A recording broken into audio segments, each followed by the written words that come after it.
कहते हैं सावन के अंधे को हरा ही हरा सूझता है। तुर्की के अर्दोगन के साथ वैसा ही कुछ हो रहा है, जिसकी वजह से एक बड़ा खेल चलने लगा है। और अब अर्मेनिया अजरबैजान के मामले में भारत भी करेगा सामना। वहीं दूसरी तरफ अब रूस की तरफ से भारत के लिए आई बहुत बड़ी खबर।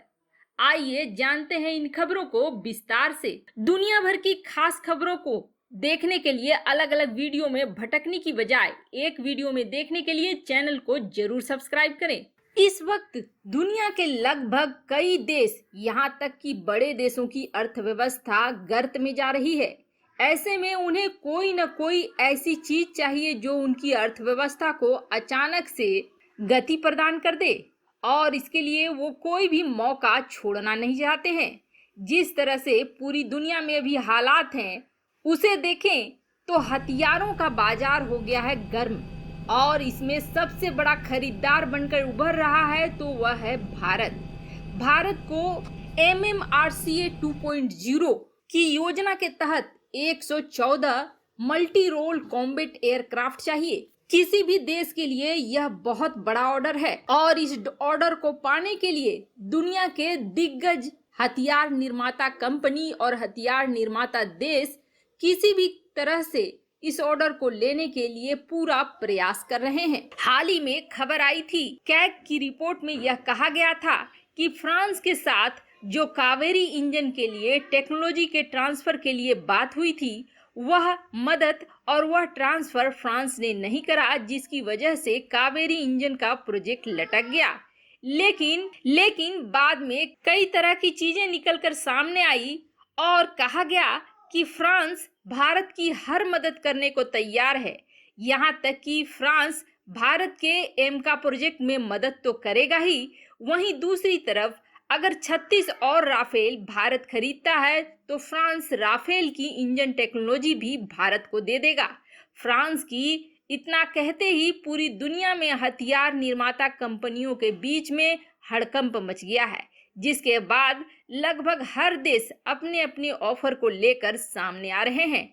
जहां स्वीडन ने भारत को यह ऑफर दिया है कि उसकी कंपनी साब जो बनाती है ग्रिपेन हवाई जहाजों को, अगर भारत 114 फाइटर जेट स्वीडन से खरीदता है तो वह न सिर्फ भारत के 5वीं पीढ़ी के लड़ाकू विमान बनाने में मदद करेगा, साथ ही साथ कावेरी में भी मदद करेगा और भारत में अपनी यूनिट भी लगाएगा, ताकि यहीं पे मैन्युफैक्चर भी हो, मेंटेनेंस भी हो और अपग्रेडेशन भी हो। वैसे स्वीडन के साथ हमारे रिश्ते थोड़े से गड़बड़ इसलिए हो गए थे क्योंकि बोफोर्स का बहुत बड़ा सौदा स्वीडन के साथ हुआ था, और बोफोर्स के नाम पर कितना बड़ा घोटाला और कितना तहलका मचा था ये सभी को पता है।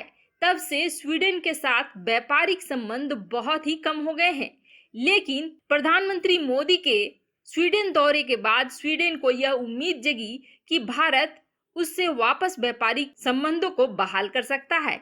अब ऐसे में स्वीडन अपनी हर ताकत लगाकर कोशिश कर रहा है कि भारत के MMRCA 2.0 प्रोजेक्ट के तहत 114 लड़ाकू विमानों का वह ऑर्डर ले ले। अब रूस, जो कि शुरू से भारत का बड़ा रणनीतिक और रक्षा में पार्टनर रहा है, उसने भी एक बड़ी पहल कर दी है। रूस की अर्थव्यवस्था इस वक्त बड़े ही बुरे दौर से गुजर रही है।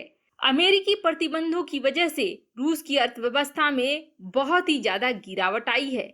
ऐसे में रूस के लिए भारत का यह प्रोजेक्ट, भारत के 114 लड़ाकू विमानों का ऑर्डर एक संजीवनी का काम कर सकता है, जिसकी वजह से अब रूस ने भी कुछ नया सोचना शुरू कर दिया है। वैसे रूस बार बार कोशिश कर चुका है कि MiG-35 को भारत खरीद ले, लेकिन अभी तक बात नहीं बनी है।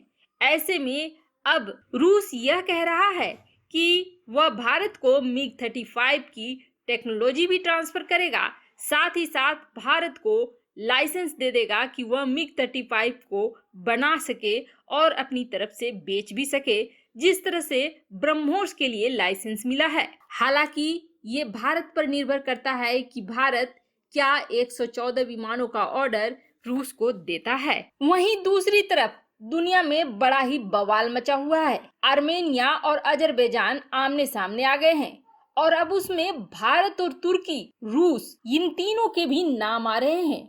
इन तीनों ने बड़ा फैसला ले लिया है। क्या भारत का भी आमना सामना होगा? और भारत कैसे आमने सामने पहुंच गया है? जो स्थिति भारत और पाकिस्तान के बीच कश्मीर को लेकर है, वैसी ही स्थिति अर्मेनिया और अजरबैजान के बीच भी है। दोनों कभी भी एक दूसरे के दोस्त नहीं हो सकते हैं। वैसे अजरबैजान क्षेत्रफल की मामले में 3 गुना ज्यादा बड़ा है अर्मेनिया से, लेकिन दोनों के रिश्ते कभी भी अच्छे नहीं रहे हैं। वैसे तो दुनिया के नजर में ये छोटे छोटे देश हैं, और इन छोटे छोटे देशों के बीच जो तनाव और जो लड़ाई का रूप चल रहा है, उसके पीछे ऐसा कहा जा रहा है कि पर्दे के पीछे बड़े बड़े देशों का खेल चल रहा है। वैसे आपको बता दें, आर्मेनिया और अजरबैजान दोनों ही कभी सोवियत संघ के हिस्सा थे। अभी हाल ही में जिस तरह से इन दोनों देशों ने लड़ाई का आगाज कर दिया है, उसके बाद कई बड़े बड़े देश इनके बीच कूद रहे हैं। जैसे कि तुर्की ने खुले तौर पर अजरबैजान का समर्थन कर दिया है, और फ्रांस और भारत अजरबैजान के खिलाफ हैं।